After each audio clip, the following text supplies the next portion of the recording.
ربنا سبحانه وتعالى سخر لك الكون، بيكرمك من أول يوم خلقك فيه. شوف جعلك أب وأم يفرحوا بوجودك أول ما تيجي، يهتموا بيك، يربوك يرعوك لغاية ما تكبر وتفهم وترشد. بعد كده سابلك كامل الحرية، تختار تدرس ايه، تتعلم ايه، عشان تخدم بيه البشرية. يعني انت حر، عايز تبقى دكتور تخدم مرضى، عايز تبقى مدرس تعلم ولاد، عايز تبقى بنا تبني بيوت، عايز تبقى سباك، انت حر. اختار اي عمل اللي انت حاسس بيه انك تقدر تنفع بيه الارض وتنفع بيه الناس، وبالتالي كمان تتكسب منه. يعني ليك منافع وليك شغل برضو في الارض، بس هيحاسبك. احسنت في العمل، احسنت في نيتك كانت فعلا اعمار الارض ونفع الناس، ولا نيتك التكسب بس؟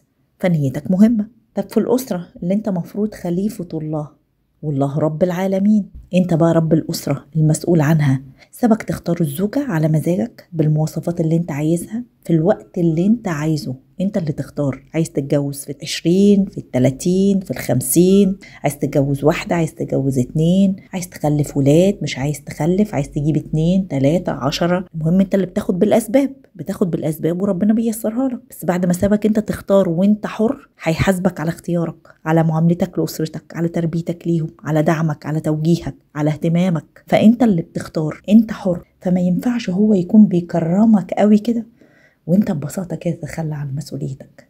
أرجوك اعرف قيمتك واعرف مسؤولياتك.